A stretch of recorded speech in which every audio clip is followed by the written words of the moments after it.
And first thing we'd like to do is have the Pledge of Allegiance, please. I pledge allegiance.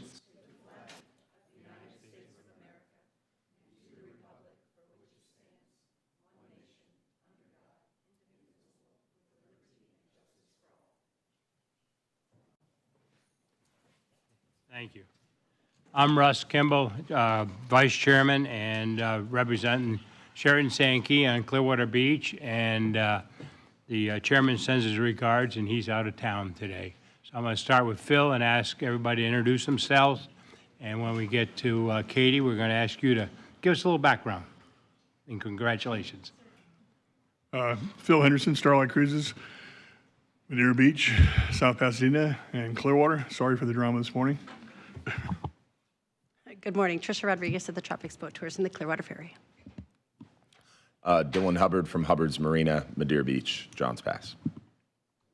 Amanda Coffey with the County Attorney's Office. Ryan Lowack, Visit St. Pete Clearwater. Bruce Rector, Mayor of the City of Clearwater.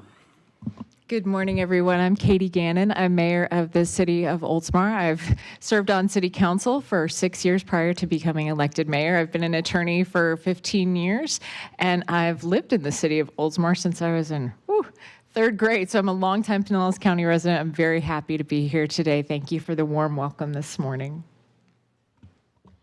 Yes, welcome. Doreen Moore, TRS, Travel Resort Services, representing the vacation industry here in Pinellas County. Thank you. First thing I'd like to do on the chair comments is to ask Dan to come up to be recognized for his service. I'll meet you there. All right.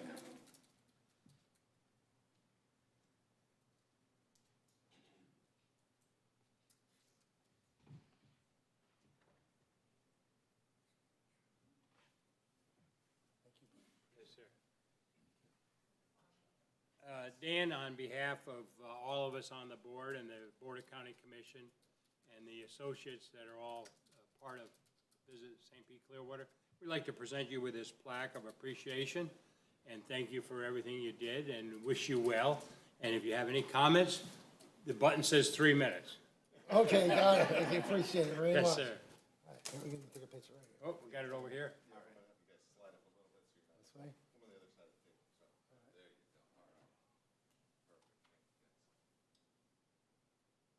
Hair all right? Yours looks great. Thank you very much. Yes, sir.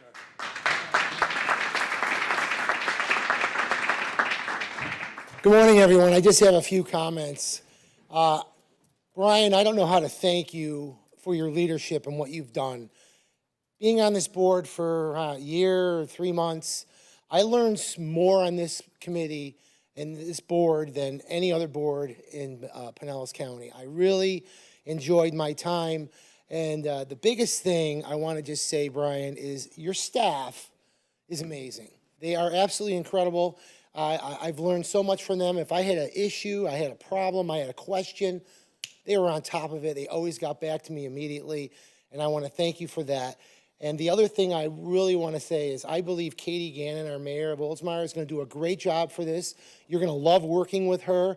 She's an amazing asset to the city of Oldsmar, and she's going to be an amazing asset for you guys here at Visit St. Pete. And I just want to thank you all again for a wonderful time I've had here, especially the staff. Thank you so much, everyone. Thank you, Dan.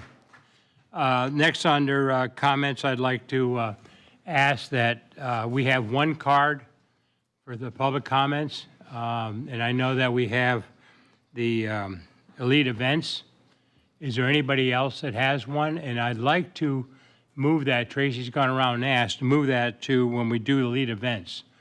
However, if there's somebody in a timeline that needs to speak early because of their time, please let us know now, and I'd be glad to take care of it. Anybody? Thank you. All right. I have no public comments, and I would like to go ahead and go to Creative Pinellas update. Margaret?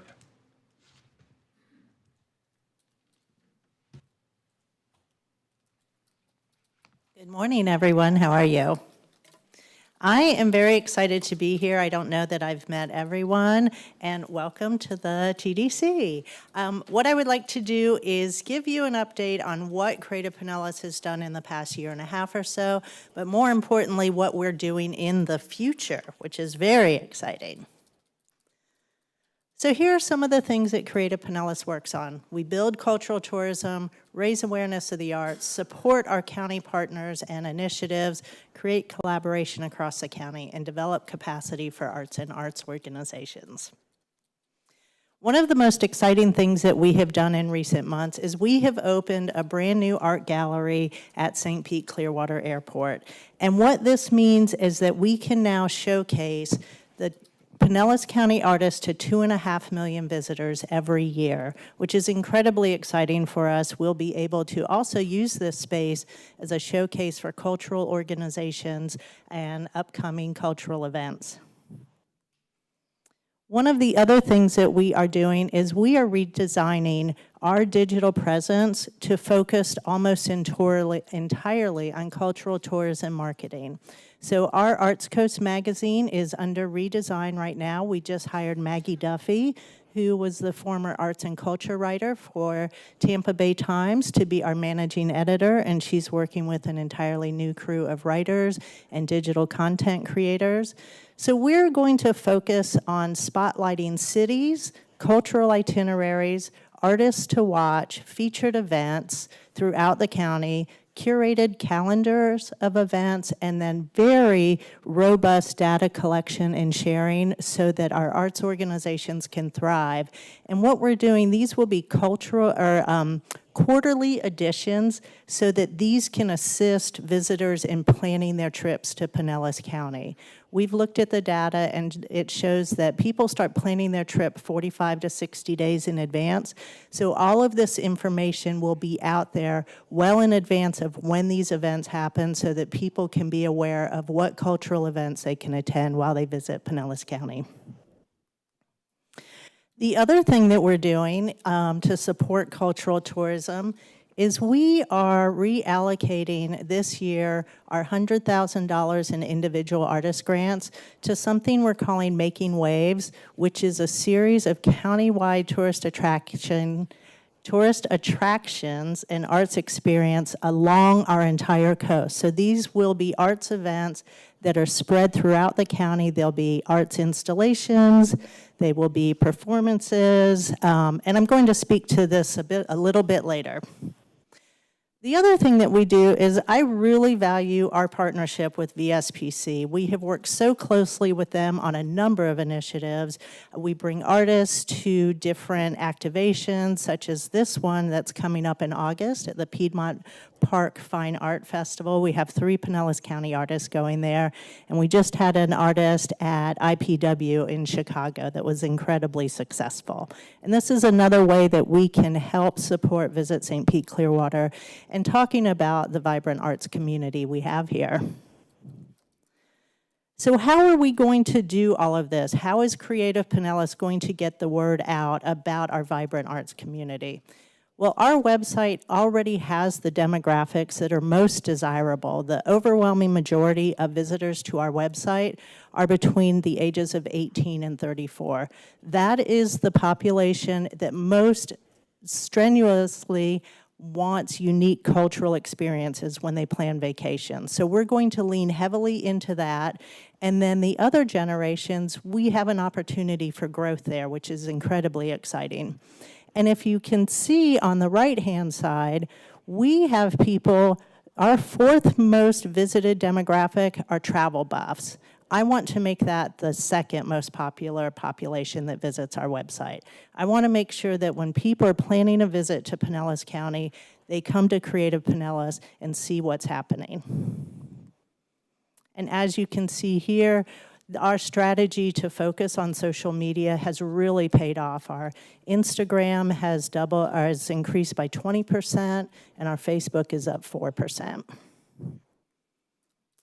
Our digital engagement through email has been incredibly successful. It has doubled in the past year and is almost double the industry standard for open rate. So we feel that we can invest in this as well and getting the word out. So we're going to start a newsletter, another newsletter that will be strictly for visitors.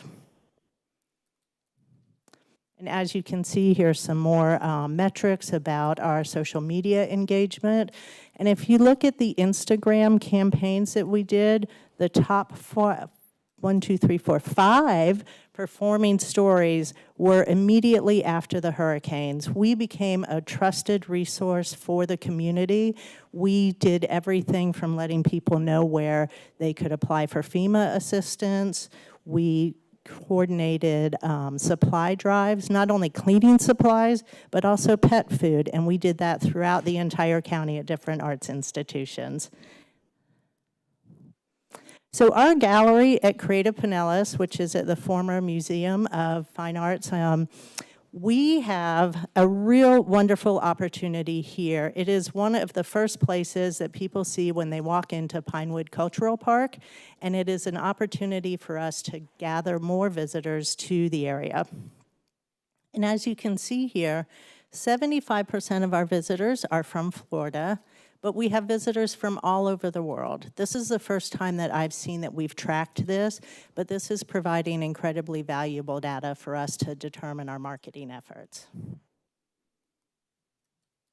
And as you can see here, we've had a 30% increase in attendance, and that was even with us being closed primarily in October and November of last year. Art sales have grown dramatically. We are actually up 412% over the previous year. And what that shows is that there's a demand for Pinellas County artists and the works that they produce. Our visitor center features information about attractions throughout Pinellas County. We feature everything from beach centers to museums, and we also opened up in December a gallery store, which allows people to purchase artworks from Pinellas County artists throughout the area. We offer free and easy shipping, and as you can see, it's been incredibly successful. So how does Creative Pinellas support the growth of our cultural community? We do this in a number of ways. And the first is that we use the arts to enhance a civic life. And I know that everyone here is here today as a tourism official, but I know you're also residents of Pinellas County. And we work so hard to create murals, work with cities. Here are just some of the projects, the public art projects that we have done in the past year. Not only does this enhance our civic life, it puts money in the pockets of artists, and it also is a source of revenue for Creative Pinellas, so that we're not always relying on the county for our funding. Here is a map of the funds that we distributed in 2024. And I was looking through the presentation. There's actually a slide missing that shows another $110,000 that we distributed in federal funding to artists. We distributed in the aftermath of the hurricanes $20,000 to artists and arts organizations. It's money we raised ourselves. Individual artists was about $110,000. Arts organizations was about $20,000. And then we also funded summer camps to the tune of about $65,000. Probably the most impactful thing we did last year, and we will continue to work on in the coming year, is finalize the Pinellas County Cultural Plan. This is the first cultural plan in 20 years, and it will give us a roadmap for the future of the arts in Pinellas County. Up here are the 4 goals: enhance arts and cultural tourism, enhance communications, support the cultural development of municipalities, and build the capacity of the arts and cultural community. And as I was putting together this slide, I realized that it's exactly what we're already doing. So I'm very excited that we've had the opportunity to continue this work, and I hope that we can grow this work. You will see that you have a copy of the cultural plan at your chair. It's a whopping 130 pages, I believe. So I would like to take the opportunity to just look at these goals really quickly, and then hopefully we can have an implementation meeting so that we can discuss how we should move forward with the cultural plan. Now, as part of the cultural plan, we put in very robust success measurements. So we want to measure the economic impact of both visitors and residents who are here for the arts. We want to look at the increase in cultural tourism. We want to look at cultural participation for both residents and visitors. And we want to talk about the education and outreach. We do a lot of education. We work very closely with the Pinellas County School Board. We work with the University of South Florida, Eckerd College. So this is a very important pillar for our mission. And then we also want to look at the artist support and how we can have accountability in the ways that we fund our artists and distribute the funds that the county provides for us. As part of the cultural plan, I did submit a decision package for a cultural tourism program, but I actually think it's a little premature to even discuss that now because no one has had a chance to really digest what's in the cultural plan and how this aligns with not only the cultural plan's goals, but what Visit St. Pete Clearwater's goals are. Made sure that we aligned it with that. So what I would like to do is put this on pause for a minute and talk really briefly about a pilot program we have developed. But first, I would like to see if anyone has any questions. Yes. You mentioned that there was 75% of the visitors to the center were in Florida. Do you have a stat for outside of Pinellas County in Florida? We do. I think it's about 5 to 8%. That are not from Pinellas County? Right. Mm-hmm. Okay. So somewhere around 68 to 70% are in Pinellas County? Yep. Okay. Mm-hmm. Yep. Anyone else? Okay, well, thank you. So what I would like to do is have everyone take a look at this called Making Waves, which I had a slide up earlier. So this is, I am incredibly excited about this project. Making Waves is a celebration of nature, creativity, and community in Pinellas County. And what I have done is I have tried to think of how Creative Pinellas and the Pinellas County arts community can create something that is unique and specific to Pinellas County that meets the needs of our visitors, our residents, Visit St. Pete Clearwater, and our arts community. So this is exactly that. It is a unique tourism experience that will be spread throughout the county, highlighted primarily and located primarily along the beaches and where tourism efforts are underway. So what will this do? It will create a framework to expand cultural tourism, and it will showcase Pinellas County's natural beauty and create unique experiences for visitors and residents. We'll be collaborating with artists and institutions in the presentation of environmentally themed works. This is something that I have not seen any other city or area doing, and I am incredibly excited about this. So we will be partnering with hospitality partners, cultural organizations to create multiple site-specific works throughout the county that visitors and residents can enjoy. We are encouraging artists and our partners to make these events free and open to the public, and every single one of them has to have an environmental component and a tourism component. So we'll be working with visual artists, musicians, performers, dancers, and education and community engagement partners. So if you kind of look through on Meditation Ocean, which is this page right here, this is an incredibly moving and profound video installation that immerses people in the waterways of Key Biscayne. It's a 6-channel video installation, and you walk in and you honestly feel like you're scuba diving. This was premiered at the Wexner Cultural Center in Wisconsin, and they had, I think, over 60,000 visitors to this. So we're looking at a location in Clearwater for this right now, and this will be one of the centerpieces of the Making Waves Festival. The other thing that we're going to do is we're going to work with the Museum of Underwater Art to create underwater sculptures in our waterways throughout the county, and then have musical performances in parks, on beaches, and on Egmont Key.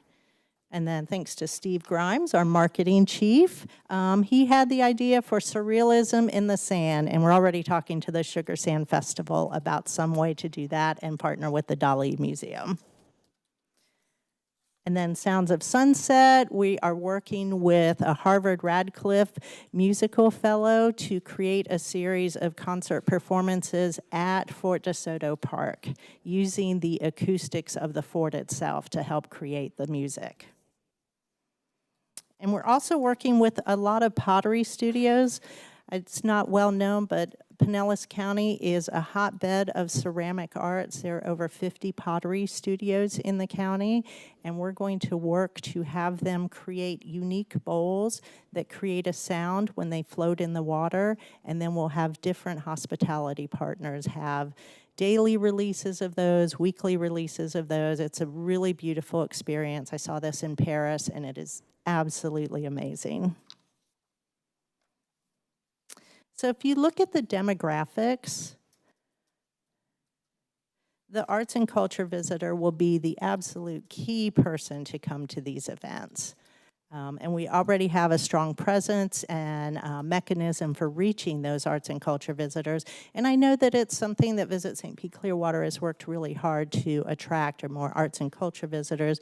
Right now, 42% of visitors to Pinellas County visit a museum while they're here.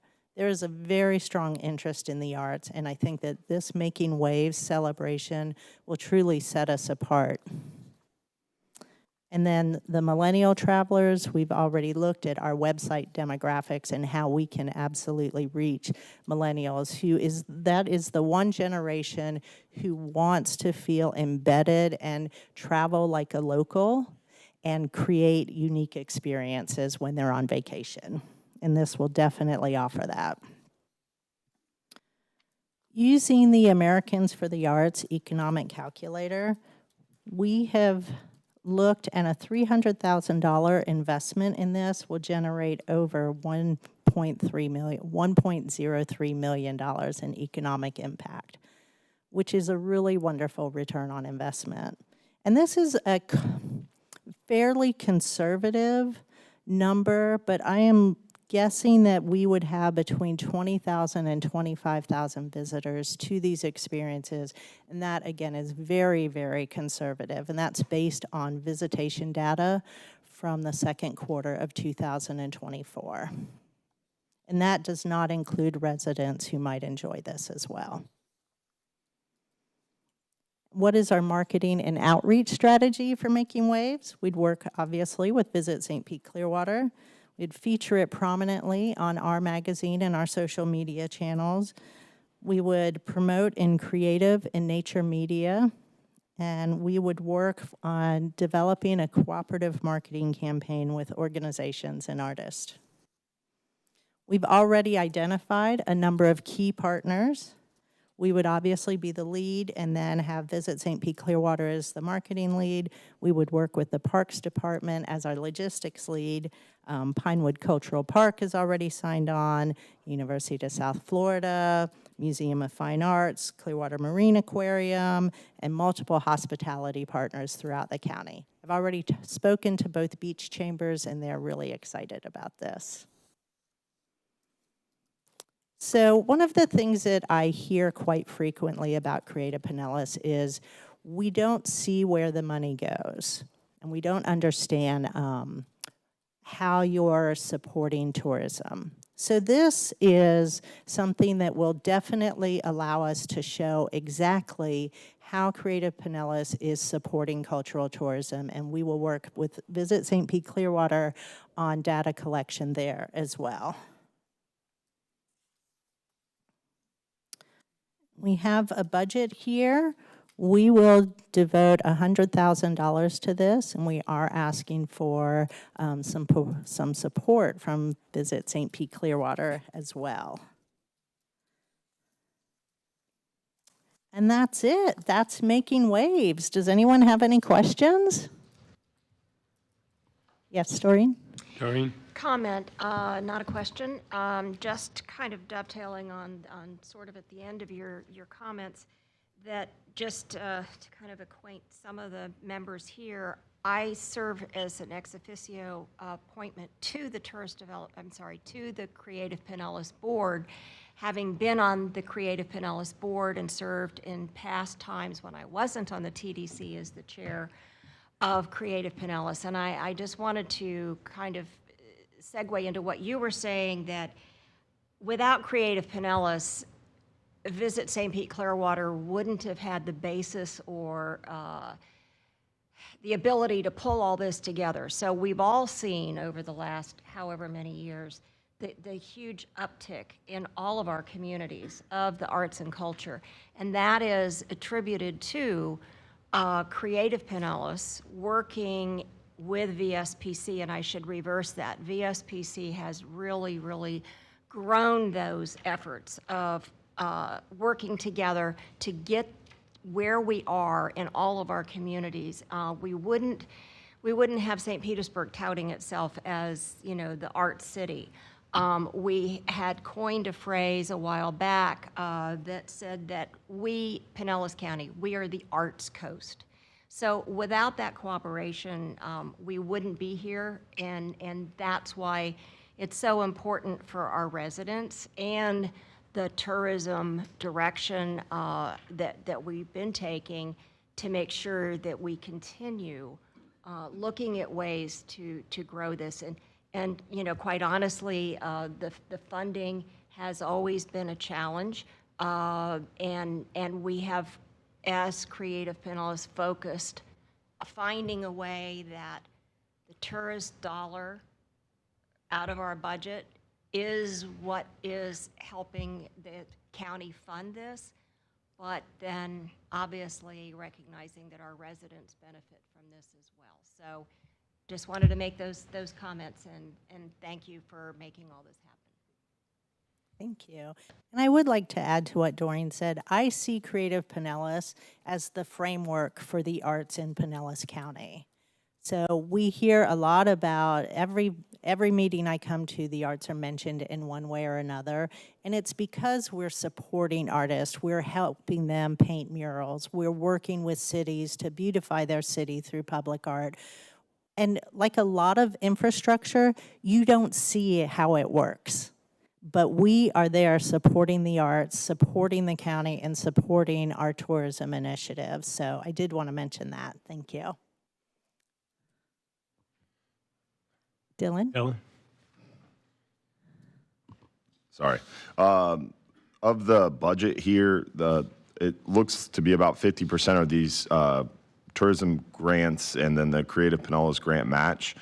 Those grants are funding the artists Yes. for this event? The artists and arts organizations. Okay.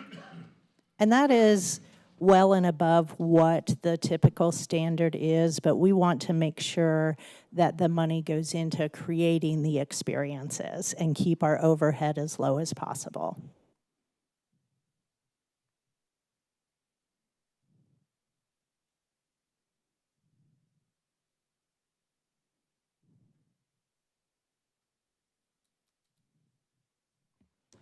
Trish? Yes, I was going to ask, can you clarify what the ask is, what the dollar amount of the ask is? Yes, $300,000.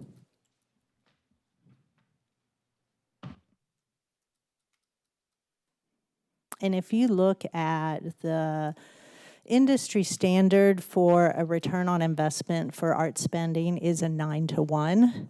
return on investment, and I know that Visit St. Pete Clearwater, their marketing efforts have a huge, between 27 to 1 and 36 to 1 return on investment. So this will definitely be a solid investment in visitors and tourism here.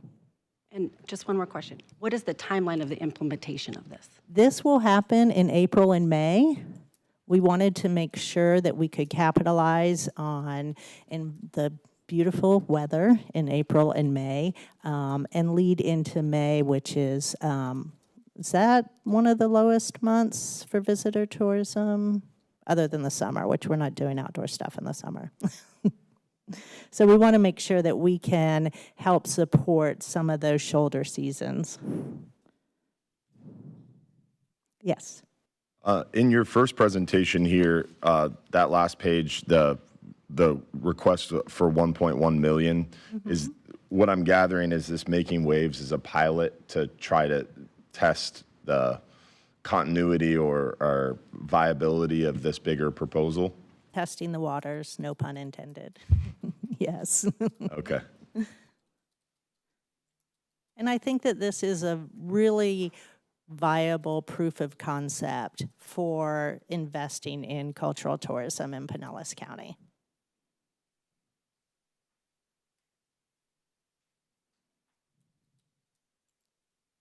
Other questions? Any comments from anybody else with Visit St. Pete Clearwater?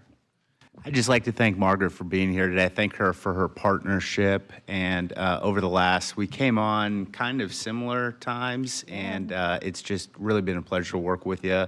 I think the future's bright. Oh, thank you so much. And the same. It's been really wonderful. Okay, thank you, everyone. Thank you. Very nice report. Thank Okay, you very thank much, you. Margaret. I'm going to back up and ask for approval of the TDC minutes for May, please. Motion? So moved? Second? All in favor? Aye. Aye. Aye. Thank you. Next on the agenda we have is the destination metrics. Eddie?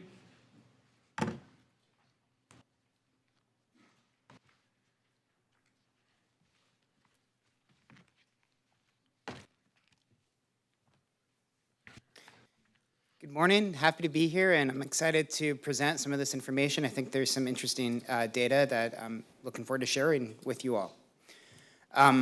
So getting started, just with kind of our typical data, our April TDT was up just over 1.5% in the month of April, which all things considered, it may be only a modest increase, but I think it's a relatively big success considering the storms and hurricanes that we witnessed this past fall. If you combine March and April together, we were about within 3% of where we were last year. So, overall relative, to our situation, pretty good numbers that we're seeing.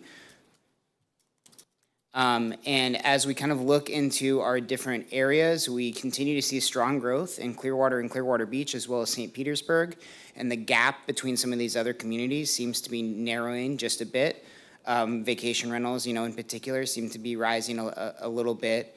And some of our other communities, they're still obviously in recovery mode and getting back on their feet as they rebuild and get their properties back up. But we are starting to see a little bit less of a decrease from the previous year.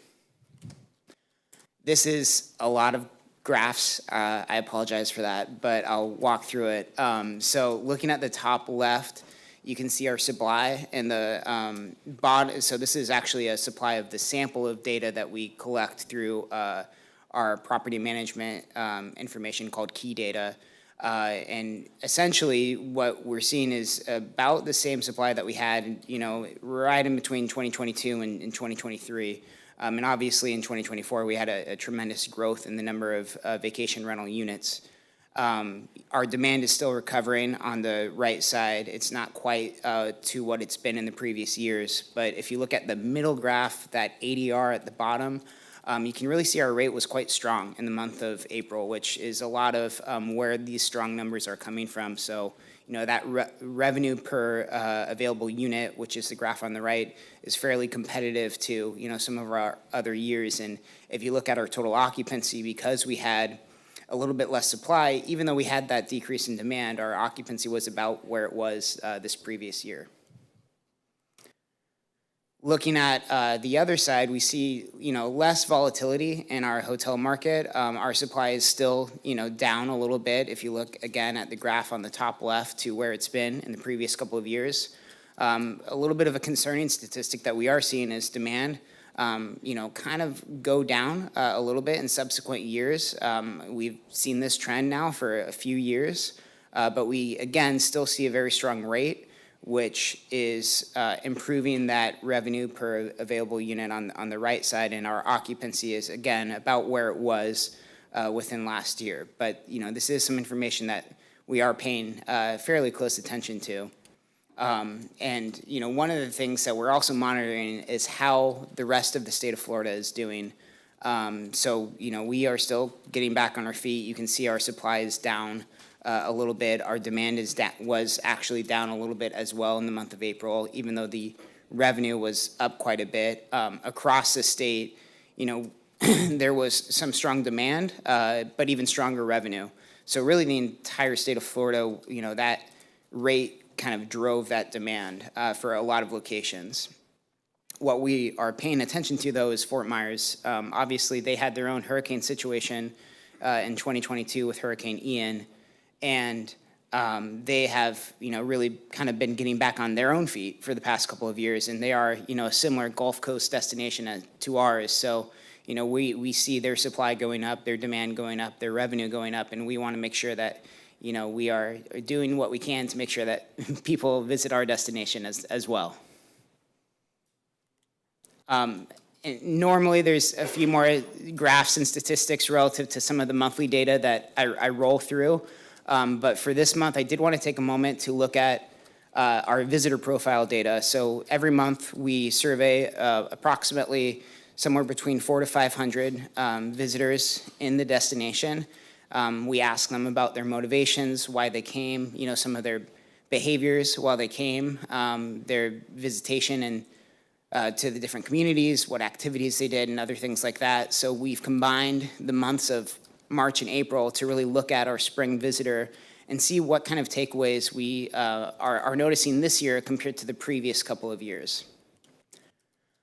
Overall, and this is maybe not as surprising, we see a little bit of a decrease this year in the primary reason for visiting being a vacation.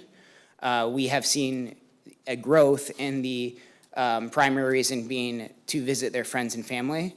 Now, this is probably related to the storm. Obviously, we don't necessarily know the direct conclusion there, but we are seeing a little bit of a change there. A couple of other things that we are seeing is social media being very impactful as a pre-arrival resource, and that's something that we continue to invest more and more of our marketing plan into. And another thing that we are definitely seeing a strong increase on is the awareness of our content, of our promotions, of everything that we do at Visit St. Pete Clearwater, and that rise in recognition in our visitors having seen or read or heard travel stories, advertising promotions about the St. Pete Clearwater area. Nearly 70% of people are saying yes, that they have heard something. Only 16% are saying no, that they haven't, which is tremendous. We're very excited to see that statistic. Another thing that we're excited to see, and I'm recognizing that all three of you guys are somehow involved in kind of outdoor recreation, or at least being on the water or being on a boat. Some of the factors in the decision to visit that have grown in the past couple of years have been outdoor recreation, getting out and doing things, as well as our restaurant and food scene, which, hopefully part of that credit goes to the Michelin recognition that we've recently received. But people are also doing other things. They're shopping more in our destination, or that is a more important factor in their decision to visit. The beaches have become more of an important factor in their decision to visit compared to previous years. And then in terms of activities, we're seeing more people visiting museums, attending festivals and special events, doing some form of boating, getting out on the water again, shopping as well. So, this year we've really seen a positive growth in a number of activities and a number of factors in their decision to visit. Another positive that we've seen is, you know, the communities that they visited. So we've seen growth in visitation to Clearwater Beach, Madeira, Dunedin, Tarpon Springs, a number of those communities that recently we've seen a lot of PR efforts go to promoting, as well as, you know, what we've seen in previous destination metrics where we've seen rises in TDT collections from this area. This statistic really supports that from a different aspect in just talking to people. And another thing that we've seen is a rise in visitation from New York, which we made an investment in the this winter. So it's great to see that, you know, rise relative to last year, as well as Michigan and Pennsylvania and some of our other markets that we routinely have been marketing in. Some notable differences that we are seeing. We've seen fewer travelers come as couples and come as solo travelers, and more that are coming as groups of friends. So we've actually seen a growth in the travel party size that is arriving to our destination.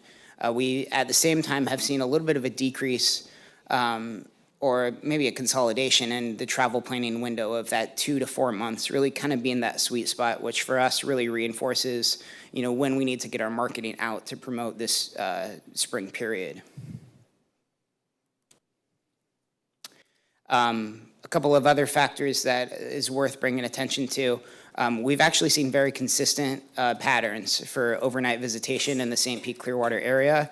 That has almost been the same statistic for the past 3 years, as well as the day trip travelers. The only sort of variance that we've seen in this year compared to previous years has been our travelers who have chosen to stay outside of the St. Pete Clearwater area. This year we saw a higher percentage of them stay with their family and friends, and a decrease in the paid overnight visitation outside of our area. But within our area, things have been very consistent, which is great to see. We have seen a decrease in the length of stay, but again, if you think about if people are traveling with larger groups, that might mean more larger stays short term. So we've seen this 3 to 5 nights really kind of make up the majority, where in previously it was 6 nights or more, what had a slight majority in the past couple of years. Again, this is something that we're paying attention to and making sure that, you know, our marketing efforts are directly addressing these travel patterns and changes in behavior. And I'm sorry, that is actually the entirety of my presentation. I know I kind of whirled through that, but I'm excited to, you know, talk about any of these statistics with you all. Questions for Eddie? Anybody? Comments? Dylan? These trends, visitor trends, this is focused primarily on April versus April, or is this long-term? So these trends are March and April put together. Okay. So we looked at the 2 months kind of put together, as that basically makes up the peak spring period for us. You know, overall, we kind of see spring break maybe starting at the end of February and even kind of going until somewhere maybe in the early in the month of May. But, you know, this kind of makes up that peak period where most spring break visitation is occurring.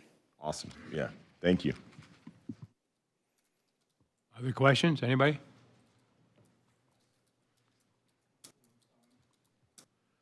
So what are the exact reasons for coming to this area? The First letter. There you go. Yeah. You know, and that it's universal. People do love being on the beach, getting out on the water, especially in the summer. In particular, that's a factor that we see rise more often. People still visit the beach, but then they like to also be in the water when they're visiting the beach to kind of cool off. So it is a big reason for why they visit.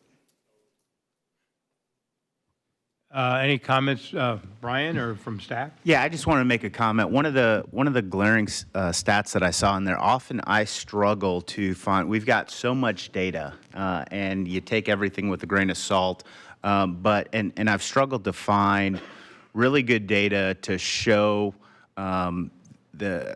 just how the marketing works. And I think Eddie was able to see on there that, you know, you look at that ad recall, folks who recall seeing our advertising in the last 6 months, it's the highest it's ever been, 67%. You couple that with the summer of last year, you all recommended, the Board of County Commissioners approved an additional $6 million for marketing, specifically in the Northeast, specifically in New York, which we pulled out of in 2019. So you can see prior to last year, we saw each year the New York visitation numbers were decreasing at a higher rate than any other destination. We went in there, we invested an additional $6 million last year, an additional $6 million this year, and you can now see what market is increasing the most in inbound visitation. It's New York. That's because we invested in our marketing, and our marketing's working. And I was just really proud. I want to give a shout out to the marketing team for that. Thank you. Anybody else? Dylan? This one data point that really sticks out to me in the visitor data is this social media resource used as a pre-arrival resource. Do we have an idea of the age of folks that were interviewed to make up this data? Yeah, so the average, like if you looked at the average, it's right around 49 years. So it is a mixture of people. What you tend to see is based on your demographic, there's different preferences to social media, certainly. And there are differences between, how much, someone might consider it as a important use in their trip planning resource. So, that obviously that tends to skew maybe a little bit younger. But I think overall, social media use is prevalent among all demographics, and that's why we try to be on as many platforms as we can. It's why Facebook, Instagram, all these platforms that we're on, even YouTube, remain, very vital to our marketing efforts. Yeah, that's impressive. Thank you.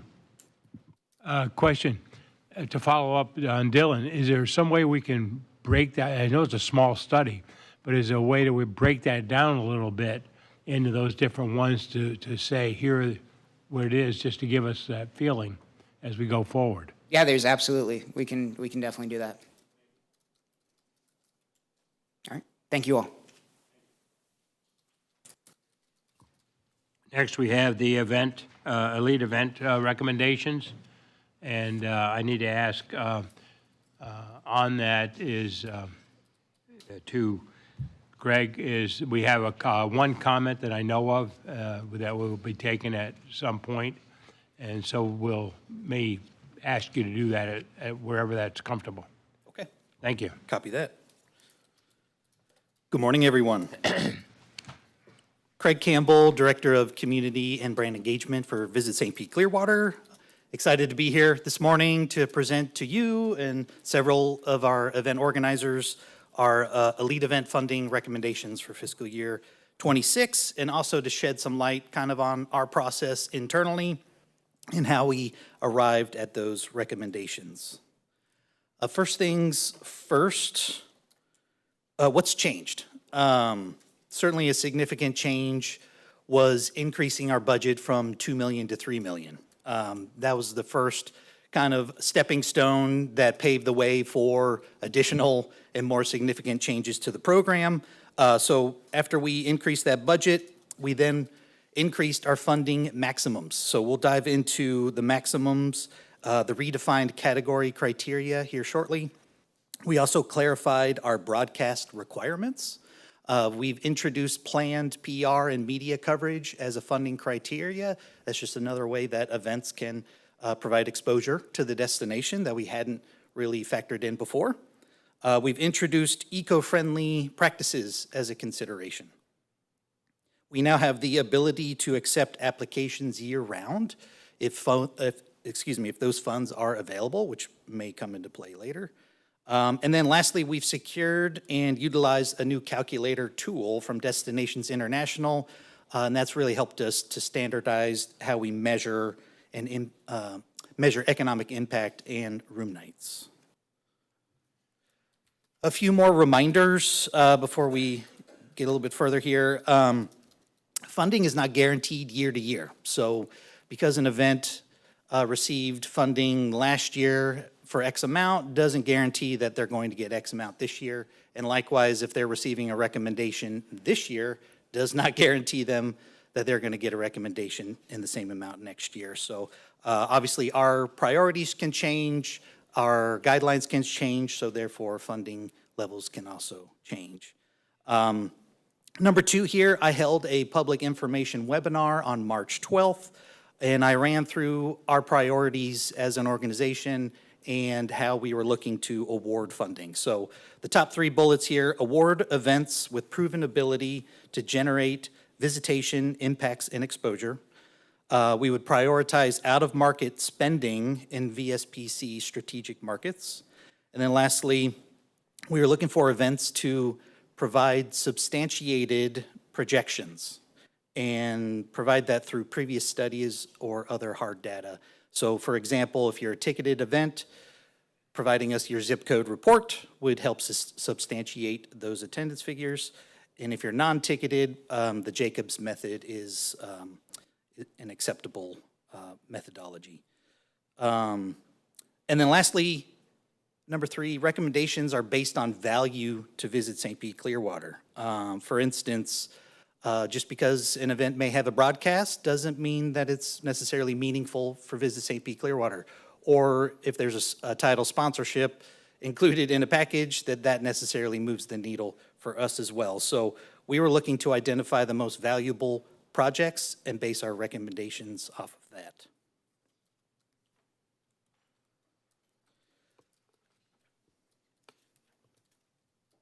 Let's run through the funding categories and eligibility. So this was reviewed and approved by the board back in January.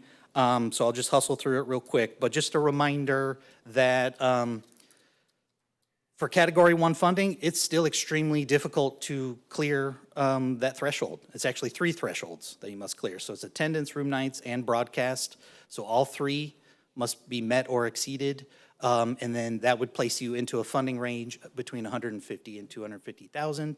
Category 2, we start to ratchet down a little bit on the requirements. So it's 2 out of the 3 criteria would place you in a funding range of 75 to 150,000. And then Category 3, meet 1 of the 3 criteria for 50,000 to 75,000 recommendation. And then Category 4, you must meet 1 of the 2 requirements for funding between $25,000 and $50,000, and then you must meet or exceed just the 5,000 attendance threshold for Category 5 funding. So 2 notes on this slide. Like I said, it's still extremely difficult to reach that Category 1 level, but we did want to provide sort of a carrot here for those fringe 2 and 3 events. Get those room nights up, get that attendance up, make your broadcast a little bit more visible, and then see what that would unlock for Category 1 funding.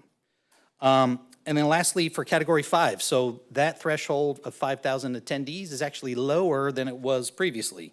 So it's quote-unquote easier to get into the program. And as we get into the materials here shortly, that's basically why you'll see that every event that applied for funding this year has received a recommendation for funding.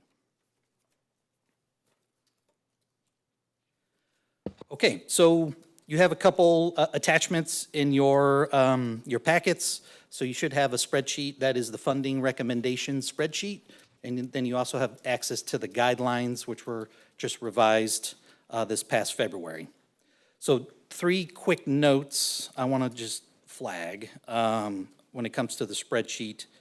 So there was an error in the attachment that was emailed out last Friday, I believe it was. It's now been, and I confirmed this with Tracy, thank you so much. It was Clearwater Jazz Holiday.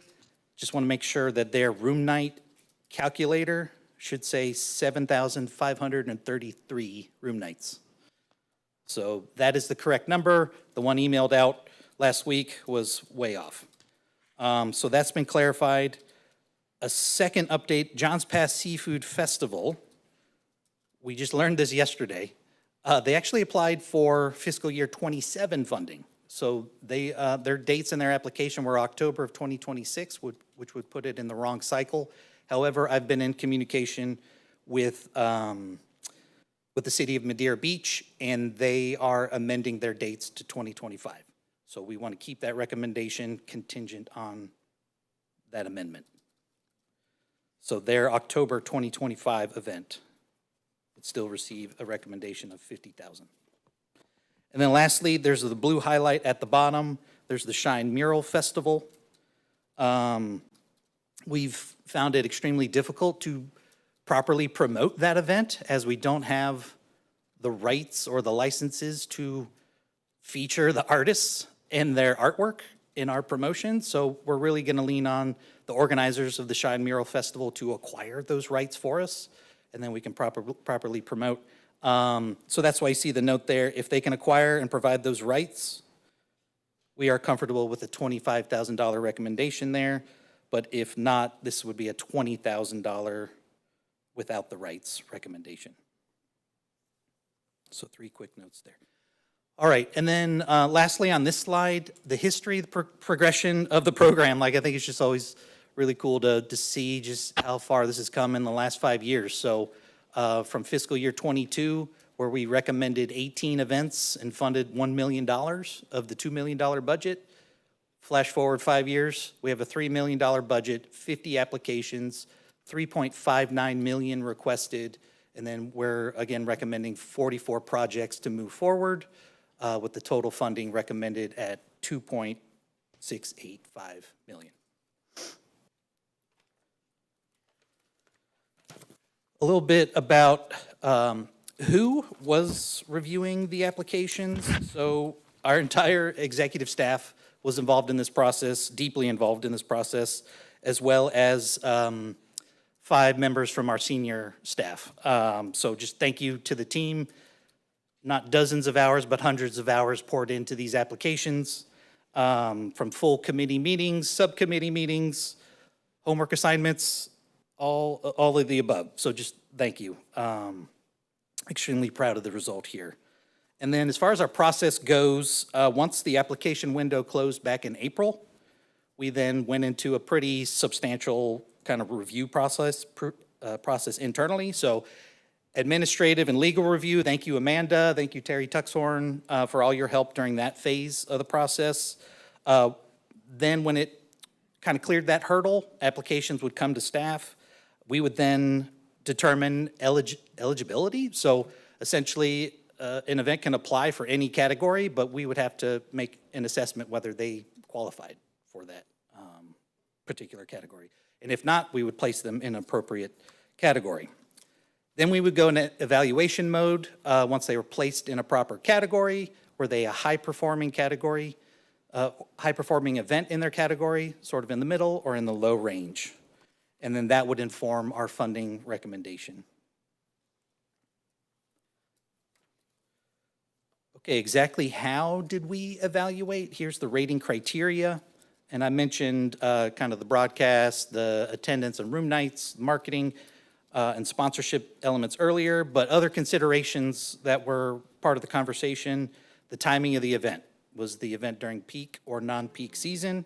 Did it conflict with other events going on that weekend? And then sustainability initiatives. Mentioned eco-friendly practices. We definitely had some lengthy discussions around some of the plans that were provided. All right, and then here's our recommendation formula. So you can see the categories on the left, and we mentioned the ranges earlier, and whether they received a low, middle, or high evaluation, that would determine where they would fall. So if you were a high category 1, that was you received a $250,000 recommendation. If you were a middle category 2, that was a $125,000 recommendation, and so on and so forth. Kind of the big takeaway on this slide too, and this is a new wrinkle, is the far right column there where it says M versus S split. So that is marketing versus sponsorship. So historically, when we've gone to contract with all of our organizers, it's been all over the board as far as some organizers would use primarily on marketing, maybe more on sponsorship or a 50-50 split. Well, for categories 4 and 5, we are seeking, basically for consistency purposes, we're recommending a 70-30 split. So 70% of their funding would go to marketing, 30% would go to sponsorship, and really that's just to ensure that these events are properly promoting themselves. And so they have an opportunity to promote themselves, get bigger attendance figures, and ideally graduate up the ladder for higher categories in consideration. So that's a new wrinkle. And then when you get to categories 1, 2, and 3, that's where we want to, like, the sponsorships become a little bit more meaningful for those types of events and attendance. And some of those events have TV broadcast components, so we want to be able to negotiate the best deal possible with those categories 1, 2, and 3. Okay, and then just to summarize, we had 50 applications. We're recommending 43 of those applications plus 1 bundle for funding. Again, the total funding recommended is $2.685 million, and then that would leave us with $315,000 remaining. And as I mentioned before, we're now open for applications year-round. So anyone could approach us and take a crack at the remaining balance there. And also our business development team here, so Catherine and Caleb, you know, they do have some organizers that they're talking with. If they can land a big fish, it could be pulled from this pot as well. Let's see here. One final comment along those lines. Just a reminder, per the guidelines, if we do secure another category 1, 2, 3, or 4 event, we would come to the board so you could review and approve it. Anything category 5 would be handled administratively by Visit St. Pete Clearwater. So that's at the $25,000 level. We would handle internally. And then lastly, we do have some new data and measurement tools forthcoming. We were hoping to have maybe a little bit of a sneak peek today, but that's coming. Kylie Diaz, our VP of Community Engagement, plus Eddie, who you just heard from, they're hot on the trail for some great resources and measurement tools.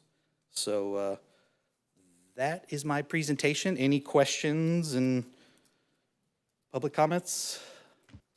Comments from Brian or staff? Yeah, I just want to make one comment on one of the changes this year. So in the past, we have simply asked the event organizers for self-reported data as far as attendance, room nights, all that sort of thing. This year, we utilize the Destinations International event calculator, and that's something our sports team does. It's kind of an industry standard. We input the data. The only data we requested from the applicants this year was the attendance data. And then from there, we inputted that, and depending on the time of the year, how many days, ADR at that time, we put that into the DI calculator, and that's what provided those room nights and that economic impact. So that's going to be a little bit different if you see some numbers that are different from the past. And then moving forward, Craig alluded to it there at the end, we also brought on street level 1. So in the future, and these events that moving forward, we're going to go ahead and use that technology. So it's going to include a lot of technology, everything from drones to geofencing, and that's going to give us even better data, I think. So when you see these next year, don't be surprised if the data is different. So just wanted to note that, and thank the team for all the work put into this. Brian, can you address also the time schedule for this? As far as today we approve it and where it goes and time-wise? Yeah, so the plan would be if we are able to get recommendations today from the TDC, we would then have a quick turnaround. I know Terry loves me for that, to get this on the BCC agenda for July 22nd. And why that's important is because then between BCC approval, some of these events start in October. We've got to get to work and start getting those contracts out there, getting with the event organizers to lock these in, and then get them approved through our internal process. So, thank you. Questions, anybody? Dylan, first. Yeah, along what you were saying, Brian, with technology that I was talking to staff about, essentially next year, that attendees information for these events would not be self-reported, essentially, with this new contract, correct? Yeah, so it's my understanding, and I'm not the tech wizard, but it's my understanding that some of the technology we use will be able to give us, through that geofencing, drone, and other technology, we will be able to determine what the attendance at the events are. So say one of these events is approved, we have the technology in place in October, we will be able to know right after that event what that attendance was. So when it comes forward next year, we'll have a better handle on that. That's cool. Really interesting. Other questions? Phil? Just on the Clearwater Offshore Nationals, that's really a big event in the time that we need it most, in late September, early October. And we see we've got 125 when they're eligible for 150. Can anybody comment on why that is or what we can do to maybe push that up to 150? It's, like I said, it's really an event that brings a lot of people to Clearwater Beach at a time that we need it most. Greg?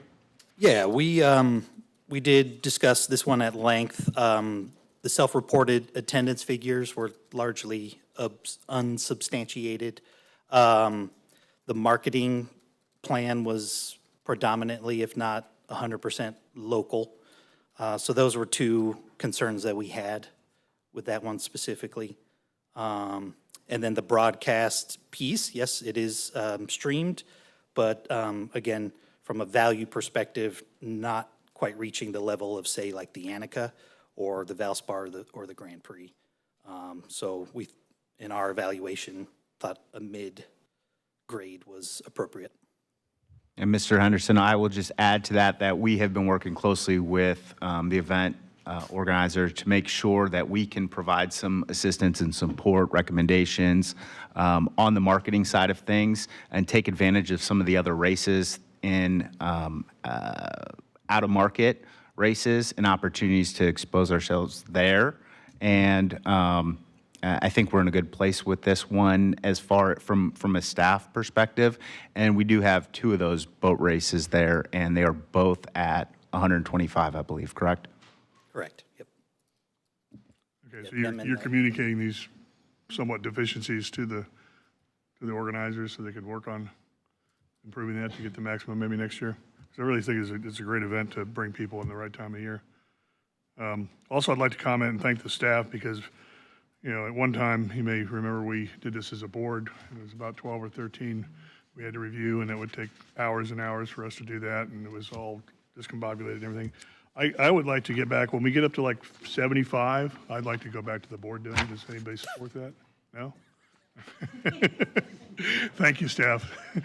You're doing a great job. Thank you. Other questions? Mayor? Thank you. Craig, could you talk a little bit about the rating criteria and whether or not those pieces of criteria are weighted? In other words, was one criteria given more weight than any other? Yeah, I mean, loosely based here, data history is a heavy weight.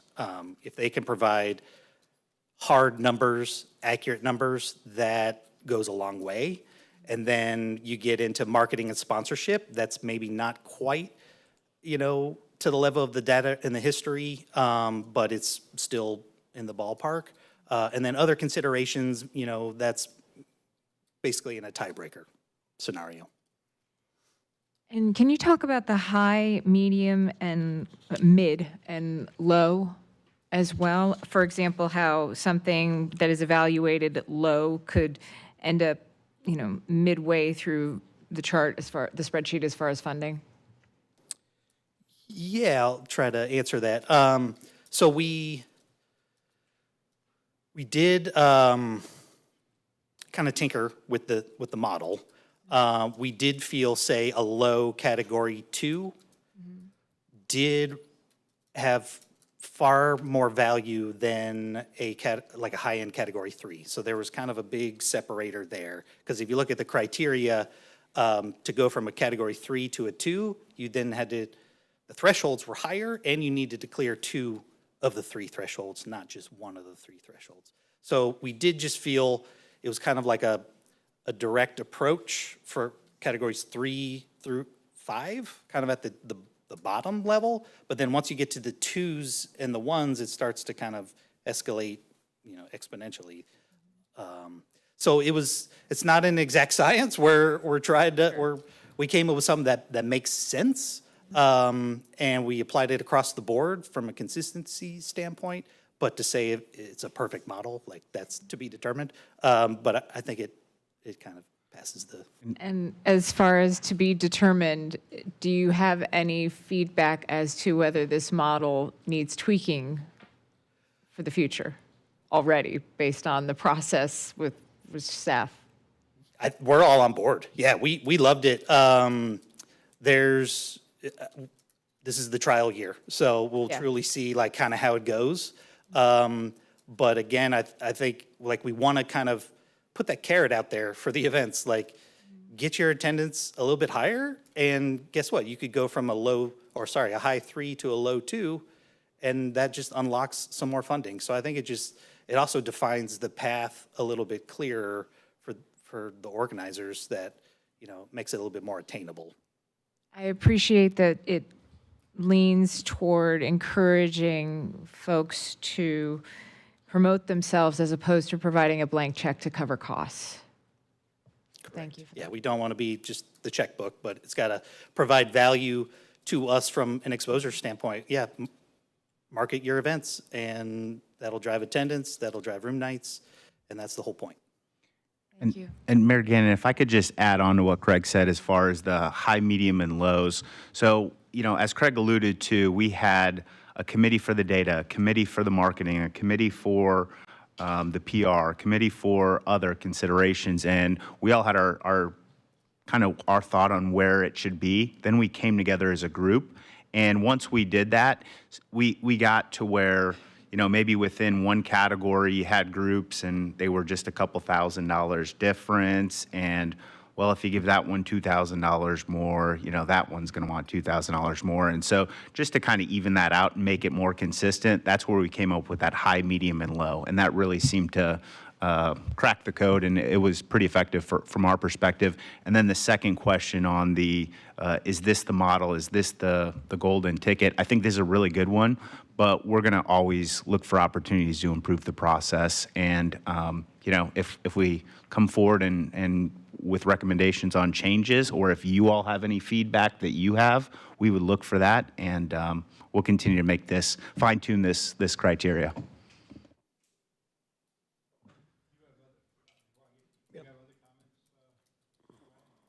No, I'd just like to thank the event organizers, right? I say this all the time at Visit St. Pete Clearwater. We are the ones that have the pleasure of marketing the destination, but it's really, it's the communities, it's the accommodations, it's the attractions, and it's the events that really create those experiences that bring the visitors here to the destination. So I think this program is an incredible partnership between us and the events. It really works well. And then on the team side, I just really want to thank them. As Craig alluded to, there's a lot of work that goes into this, and we take it very seriously. So thank you to the entire staff. Thank you, Brian. Mayor? Yeah, just some observations and really questions, but I think our strategy was, a year ago when we talked about this, we were going to try to steer more money towards the really bigger impact events like Royal Rumble, and go out there and get some of these events that really draw folks to what is, as Mr. Henderson pointed out earlier, end of the day, 80% of our money comes in from our white sand beaches. That's the money we're spending here. It's money that came in from bed tax, people who came here primarily to visit our beaches. And a recognition that those really bigger events are the ones that help fill those rooms. So, but yeah, we've got 41 on here. We've got a lot of smaller ones. So are we over time moving to just funding the bigger events, or what's our strategy on that? Yeah, I think when you look, there are a number of Category 5 events on here, and from our perspective, we would love if we're funding all Category 1s and 2s, right? I think with the most exposure of the destination, highest impact events, but the reality this year is, and in the past, is that there are so many of these smaller Category 5 events, and I think that some of these are good events. They're all good events. Some of them are, they fluctuate from year to year between, maybe between categories. And so it's difficult to say no to maybe some events that are new but report similar data as some of those, on the fringe of 4 to 5. So I think this is something that we struggled with. And as we move forward, particularly as we get this new technology, we're going to have a better ability to focus on those larger events. But I've got to be honest with you. When you rely on numbers, especially with unticketed events, it's really difficult to get solid data. And so right now, with where we are this year, the data that we had, we felt confident in this, but I suspect you could see that change in the future with more advanced data. I hope that answers your question. Well, it is. Just want to make sure we're continuing on that track, because I think it's important. The other thing I see when I went through here, I kind of circled the ones that were Clearwater, or I consider the Pelican, which to be a Clearwater event. But just to make sure we're spending these monies in areas of the county that generate most of the bed tax. And I don't know that, if you look at this proportionally, I don't know if it represents where we're collecting the bed tax from generally. I think it's a little low on the parts of the county that are generating a bulk of the bed tax. So I just ask for us to continue to kind of, look at that over time and try to recognize that. And the last thing I wanted to say was, it's mainly beach, leisure tourism, sports tourism drives a lot of ours, music, and I'd like to see us, take a broader look at what events, large events, impact our county. I know I see we got ReliaQuest Bowl in here, and Brian and I talked about it yesterday. That's an event, the bowl itself, games in Tampa, but we get fantastic advertising on that on national television. And even though the beach day is part of that, I appreciate the support and it being on here again, that is a significant event for us. I was just at the U.S. Conference of Mayors meeting this past week in Tampa. I don't know how many people came up to me and said, Mayor, Clearwater, yeah, we stayed there before the meeting started for 3 days. Or we're going there after the meeting's over for 3 or 4 days. So many of those events over there. And that was a meeting that was held at the JW Marriott. I mean, we've got ballroom space. We could host those kinds of events out on Clearwater Beach now. So, but it just, how much, particularly for Clearwater, how many of those events, Raymond James Stadium, definitely on the west side of Tampa, they really significantly impact our bed tax collections. And so, believe me, I don't want to go over there and start sponsoring events for Visit Tampa Bay. But I'd like to see us have, when it comes to events in particular, have a little bit broader view of it, because Super Bowl, Taylor Swift for 3 days at Raymond James, those events significantly impact our bed tax collections in Clearwater. And I'd just like to see us, going forward. I do want to echo what Mr. Henderson said. Staff, this is a really hard job. I mean, to go through this, to analyze them, particularly on the smaller ones, 27 through 41, a lot of local energy on each one of these events. Really, really hard. And but I also wanted to say what you said. I think it's important that we continue these analytics on how many people are actually attending. And I've seen Clearwater events where I've been to them, and there are nowhere near the attendees that are on this list.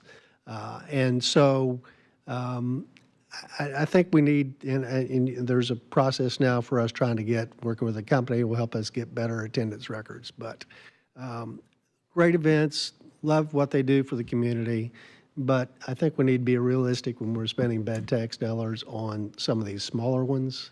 And hopefully, these analytics will help us take a closer look at that going forward. That's all I had. Thank you, Mayor. Very well said. Dylan? Yeah, along the same lines is being newer to the board, I don't have the history that Phil was mentioning about sitting here for hours going through them. But what I've noticed is when we talked about some of the funding for capital improvements, now moving to elite events, there's this movement towards this data-driven conversation. And I really appreciate that because I think it kind of removes some of the opinion and some of the social feelings from it, right? Where it's this area or that area, it's just cold, hard data. And I think it's much more, gives us much more confidence and transparency moving through this. So I applaud the staff and their efforts, and I really look forward to that new technology making this an even easier decision next year. And I think it gets to a lot of your points, Mayor Rector, of being able to identify bigger events and also have budget left over to attract more larger events too.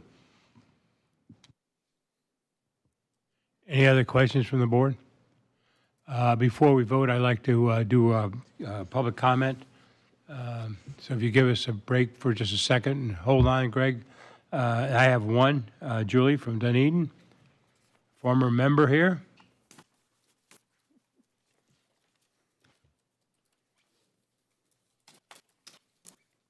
He's my buddy. It's good to see you all. I miss being on this board. To me, it's like I'm a data wonk, so I love it. Oh, sorry. And I was on that committee with you, Phil, pouring through those applications. I was really glad when we gave that piece up. You know, I do want to thank you for increasing the number of events and the amount that you're putting out to support the events over the last couple of years. Mayor Rector, I loved what you had to say, and I want to give you an opposite opinion to consider as you go through this for the next year. You know, we have 24 communities across Pinellas County, and Visit St. Pete Clearwater, we all know who makes the most bed tax, right? St. Pete and Clearwater, and the beaches. But if you just looked at that spring break, March, April numbers, 27% came to Dunedin. We don't have the space to collect more bed tax with rooms, but they're staying with you and they're coming to us. And I think it's really important for us to understand that the smaller communities are important. They may not be collecting the tax, but they're visiting. And if you look at the annual visitor profile, calendar year now, we're ranked, Dunedin's ranked number 4 in visitation. So I think that's important to know. I also remember 5 years ago when we were talking about criteria and what we wanted to look like, was that we wanted to be able to spread the wealth, because when people come to Pinellas County, if they come to the beach or go to downtown St. Pete for a week, they're not staying there the entire time. They're spreading themselves out. So expanding the visitor experience and getting that person to go to other communities in a very densely populated county is really, really important. I want to thank you for all the support of all the Dunedin events, even though they weren't the Dunedin Chamber's applications. The Highland Games and the Celtic Festival strongly support a Scottish culture, which is a unique attribute that a lot of destinations don't have. Mardi Gras is known all throughout the South and the Southeast, West, and then finally Pride. I think it's so important to kind of spread the love, no pun intended, across the county, because if people are coming here, again, staying for a week, they can go to multiple things, and that makes their experience better. So, on behalf of the Dunedin Chamber of Commerce, we thank you very much for your support. Thank you. Any questions for Julie? Thank you. I have a second one. I have Mike Scholes from Reliquist Bowl. Good morning. Good morning. Good morning. Great to see you. First of all, I just wanted to, again, just some comments here regarding the beach day in Real Life West Bowl. And Mayor, you actually sort of tapped into a little bit what I was going to say, but especially more so from some of the newer people on the committee who have not been on the committee for a while. The Real Life West Bowl and our Clearwater Beach Day event has been taking place here for many decades, actually. It's something that we hold very important to provide not only an incentive for the many fans that we bring in from all over the country to come to Pinellas County, but also to showcase the wonderful area of Pinellas County and the beaches and so forth to all the people that we can reach out to. And I just wanted to point out that we're a little bit of there's, comparing apples and oranges, it's really hard to do this, as you all have mentioned.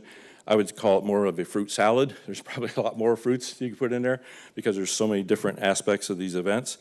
I think we're very unique in regards to the fact that all the other events, I think, on this list are soup to nuts in Pinellas County. Our beach day, of course, is in Pinellas County, but it's really a signature event that's part of a broader element of the bowl game itself, as the mayor mentioned, played in Raymond James Stadium. So we bring in tens of thousands of fans from all over the country. Last year we sold tickets in 50 states, which I think are about all of them, and tremendous national and international exposure and so forth. So I just don't want you, especially the new folks here, to look at these numbers that the DI calculator came up with and so forth, to understand that what the bowl game overall provides to Pinellas County is far, far, far greater than what these numbers are calculated as based on just the attendance at the beach day event. And I think those of you who have been in the community for a long time have felt the presence of the bowl game as well as the beach day specifically over the years, understand the broader significance of what the bowl does.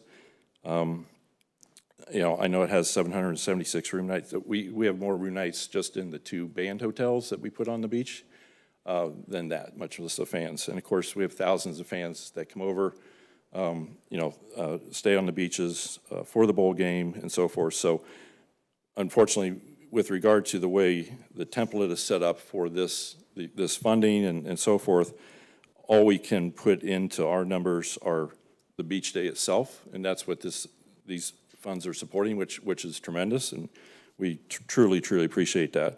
But I didn't want you to walk away thinking that, in general, overall, this is all that the bowl game actually means to the Pinellas County, because it's much, much greater. Just the signage exposure that Visit St. Pete Clearwater got at our game this past year with our outside independent valuation company that we did was valued at over $500,000 in exposure, things like that. So again, don't want to go on. I just wanted to point that out, especially again for some of the newer folks on the committee and so forth, to understand that when you hear Real Life West Bowl, it means a lot more than what we're seeing, on here for the beach day event. So that's all I wanted to say. So if anybody has any questions? Any questions for Mike? Anybody? Comments? Anybody other have comments or anything before we ask for a vote? I think we're at that point now. I need a motion, if I may, to accept this report. Phil? Move acceptance. A second? Second. Trish? Any other comments? Greg, anything else before I take a vote? No other comments? All right. All those in favor, please say aye. Aye. Opposed? Thank you, it passes. Mr. Brian, comment? I'd just like to ask Craig to stay up there for a moment. He's got some remarks. Yes, thank you so much for your consideration. Can we take back the vote before these comments, or? Separate topic. Okay. Another program that I'm proud to kind of lead at Visit St. Pete Clearwater is our internship program. You guys met our amazing intern Daniela Slater over to my left a couple months ago. One great update to the program is we've extended our internships from 12 weeks to 24 weeks. We have doubled the length of our internships. It's going to be providing way more robust experience for our interns, less turnover on our end, and just it's a win-win for everyone, and their impacts are already significantly felt. But we do have a new intern. So I wanted to introduce Elise Eason. She joined us on the day of the Pineapple Cup, so she brought the winning spirit with her, and we're excited to have her on board, and just wanted to have her come up and introduce herself. And you may recognize her from the cameo she had in the Destination Metrics report that Eddie provided. Yes, my role as an intern has been modeling so far, so there's that. But good morning, everyone. As Craig mentioned, my name is Elise Eason. I'm the fall and summer intern here at Visit St. Pete Clearwater, and I'm going into my senior year at St. Leo University, and I'm studying marketing with a minor in digital communications. I'm from Tampa, Florida, so I've come across the Bay quite a bit, especially growing up with athletics and coming to the beaches. So I've grown to love the area, and so I'm super excited to intern with Visit St. Pete Clearwater and get to be a part of something that's bigger than me, supporting the locals and encouraging tourism. I'm excited to learn from everyone who knows a little bit more and has a bit more experience than me. So thank you to each of you guys for being so welcoming as I've come in and entered into a new role, and thank you to each of you guys for allowing me to sit in here today. Thank you.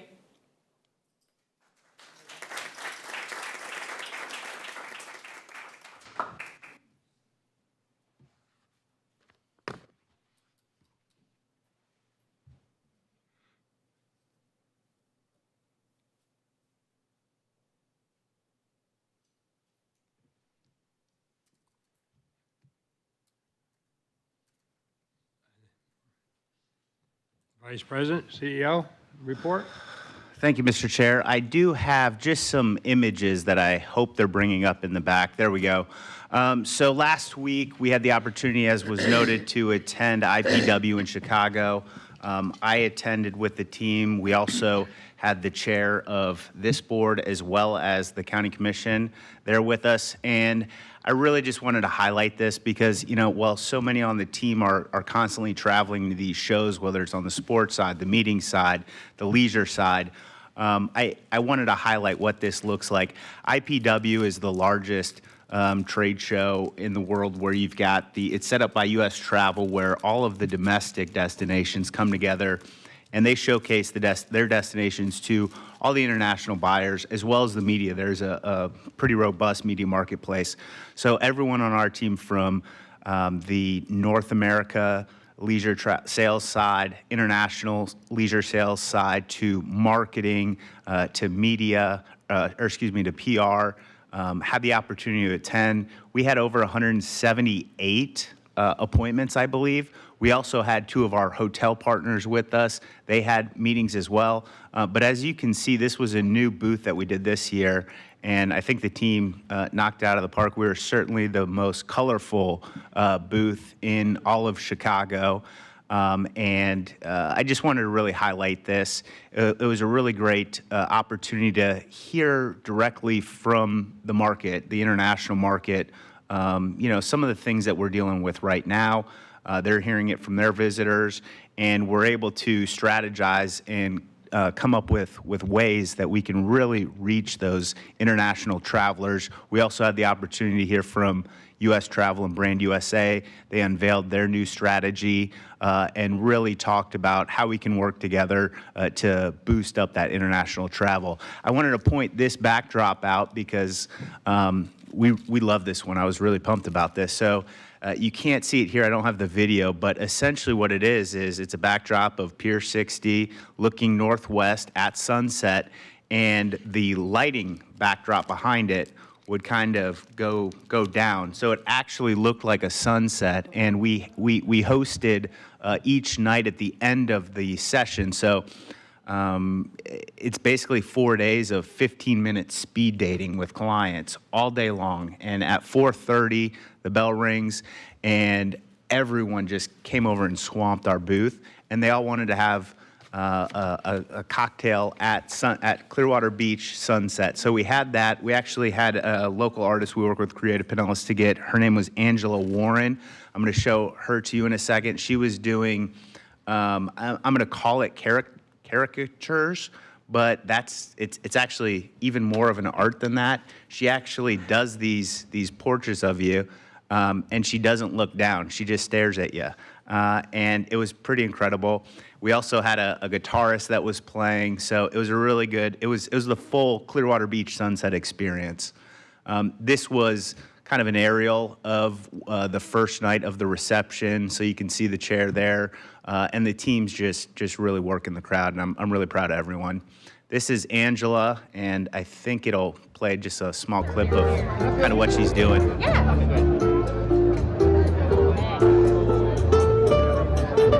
This was a huge hit with the attendees. They loved it. Do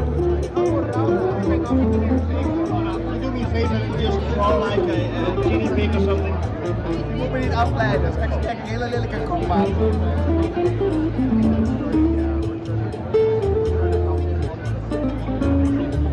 I can't draw a stick figure without looking down. What's called blind contour drawing. Like, you want my glasses? Take my glasses off? No, I like your glasses.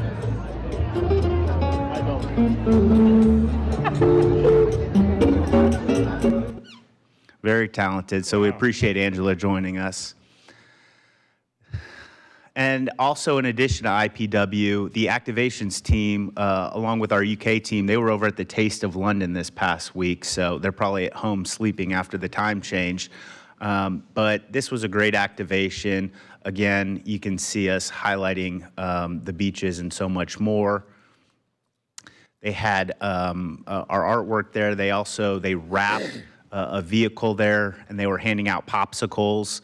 And it turns out it was pretty warm and sunny in London, so it really fit the time of the year. So just wanted to highlight those because again we're doing it every day. The team's doing it every day, and I just want to make sure that we're showcasing that to you guys and you see what they're up to. So thank you, Mr. Chair.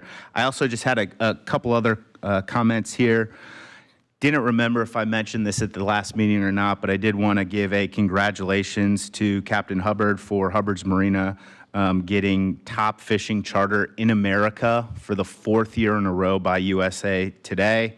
Little Toot was also selected as the number 2 tour boat in America in the USA Today best voting. And I want to make sure that I put out there on your calendars, mark your calendars, 727 Day. And you saw last year, the year before, we celebrated on 727 Day, really celebrated the destination and thanked our residents for being such great hosts to our 15+ million visitors that come here annually. Guess what? Good news. Not only do you get 727 Day, you get a whole weekend of 727 Day because it falls on a Sunday, and we're going to celebrate Saturday and Sunday. So we'll have events going on. We will be announcing those. We worked with a local artist, a prominent local artist, on a T-shirt. That's all I'm going to say. You've got to stay tuned, and we're going to be releasing that as we approach 727 Day. And then we do, everything culminates that weekend with a 727 Day drone show down at the pier. So stay tuned and circle your calendar for that. I did also want to note on that, we're in the process of gathering a bunch of local deals, 727 deals, meaningful deals from our local businesses. And we combine those, put them on our website, put them on our app, and it's a great opportunity for businesses to really drive direct visitation through their doors that weekend. And so think, maybe you've got a 727 $7.27 themed cocktail, or buy one get one free appetizer, something like that. To really, again, it's a way you can thank visitors for being such welcoming hosts, but also drive business to the businesses. And then the last but not least, I did want to mention congratulations to the team led by Terry, all the department directors, and everyone who had a hand in it. We did recently complete, and we were notified that we completed everything for our new renewal from Destinations International to be an accredited destination marketing organization. And again, Terry, her and her team and everyone who played a hand in that, it's a lot of work and it's a big deal.